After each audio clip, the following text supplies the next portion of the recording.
dentro de poquito, ya el domingo está cumpliendo 21 años, así que lo lindo es que por ahí tenemos este tipo de contacto. Esta pandemia nos facilitó a que busquemos otras maneras para estar en contacto, así que me alegra mucho que lo estemos haciendo ahora.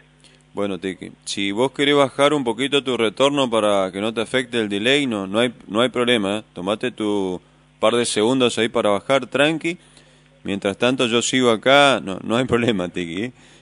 Escuchábamos a Diana Ross, una de las grandes cantantes de la música de los 70, 80, que seguramente Tiki nos dará un poco más de data con respecto a Diana Ross, ¿eh?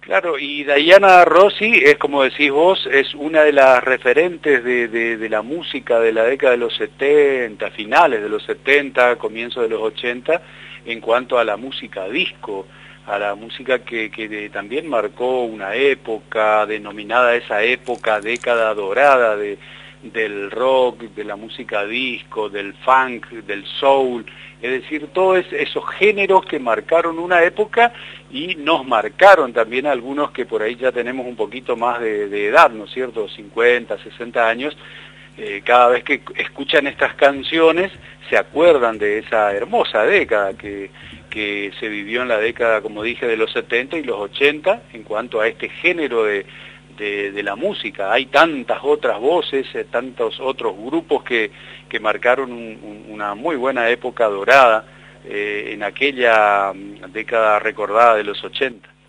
Bueno, otra de las cantantes que se me viene en la mente, si estoy pensando mientras te estoy escuchando, Donna Summer también tenemos, ¿no?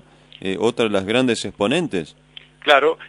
Esa es otra de las voces femeninas también que, bueno, competía, por decirlo de una manera, entre lo que es las voces femeninas, entre las mujeres con esas voces polenta que tenían y que le daba ese ritmo muy contagioso en la música disco. Sí, por nombrar, por ejemplo, después hay tantos grupos, ¿no?, que también fueron partícipe de ese tipo de música que por ahí se difunde poco, pero la gente está ávida, por ahí la gente mayor está ávida de escuchar y recordar esas viejas canciones que ustedes por ahí hacen un retoque, un repaso cada día en los diferentes programas que están haciendo dentro de lo que es la información, ¿no es cierto?, de actualidad en radio. Claro, bueno, los históricos Bee Gees, ¿no? Si hablamos de masculino, género masculino en este caso, los Bee Gees para mí son como un sello a fuego dentro de la música disco, ¿no? Claro, y si tenemos que hablar un poquito de voces femeninas también que la integraban en esa época de Bee Gees, fue el grupo ABBA, ¿te acordás del grupo ABBA? Ah, sí, el grupo sueco, ¿no? El grupo sueco, claro, que también tienen tienen éxitos que también marcaron una época y mucha gente, incursionó dentro de lo que tiene que ver la música pop y disco, escuchando a Bee Gees, a ABBA y a otros grandes grupos que también aparecían en la época. Hay tantos, ¿no?, que por ahí uno no se le viene en la mente, pero son grupos que marcaron una época. Claro, y bueno, ¿cómo se relaciona, Tiki, la música con el cine, no? Recuerdo esa histórica película, Fiebre de Sábado por la Noche, con John Travolta, claro, Olivia Newton-John, que se relaciona con ahí, al toque con la música disco, ¿no?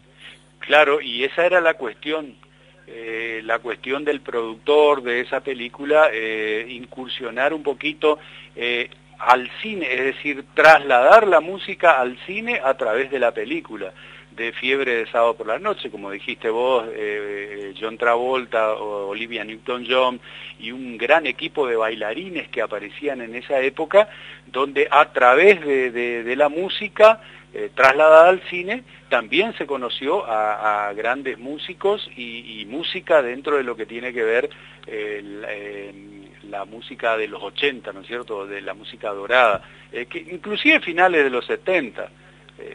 Hay mucha historia dentro de esa película que mencionábamos recién. Ajá.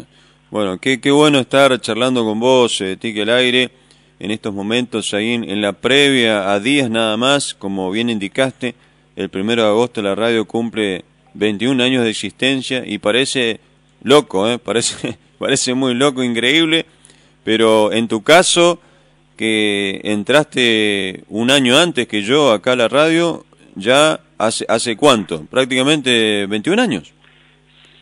Y sí, ¿O no? la verdad que exactamente 21 años desde el comienzo de la radio. Viste que antes de que se inaugure estuvo en forma experimental y un 1 de agosto comienza. Y en ese 1 de agosto también comienza el primer programa en vivo, que fue El Visitante. No sé si te acordarás, Sí. donde pasábamos todo esto que estábamos hablando, la música retro, dentro de lo que es el disco, el soul, el funk, el reggae y toda esa música que hablábamos recién. Un programa que fue hasta los primeros días de octubre, recuerdo yo, del año 2000, y un 17 de octubre, hablando antes con el director de la radio, a mí siempre me gustó el rock argento, es decir, nuestro rock nacional argentino, como el folclore argentino también. Entonces le propongo si había un espacio para hacer un programa de rock, y me dijo, listo, lo armás y arrancamos. Y un 17 de octubre del año 2000 comienza Conexión Nacional. Así que ahora, en octubre, también cumple 21 años. Pero en la radio en general yo había arrancado justamente en el comienzo, aquel 1 de agosto del año 2000, con FM del Lago. Claro. Sí, yo en mi caso comencé con música con estilo, justamente cuando en el mismo mes que vos comenzaste Conexión Nacional, entonces, porque octubre fue octubre también en esa fecha, así que bueno, varios añitos ya tenemos acá, ¿no? Y sí, hay mucha historia realmente, más que nada lo que fue teniendo el recambio así, fueron los operadores. Han pasado varios operadores por el sistema, es decir, por la radio en este caso. Bueno, me acuerdo de algunos, Sergio Contreras, Oscar Barrientos, después también estaba José Locampo. Bueno, después ya aparece Cristian Paniagua, Gustavo Barros, es decir, toda esta gente que he nombrado, que fue parte del comienzo de la historia de esta emisora, prestigiosa, que vino a quedarse, a insertarse dentro de lo que es la sociedad aquí de nuestra región, de Candelaria, y hasta donde llega la emisora, ¿no es cierto?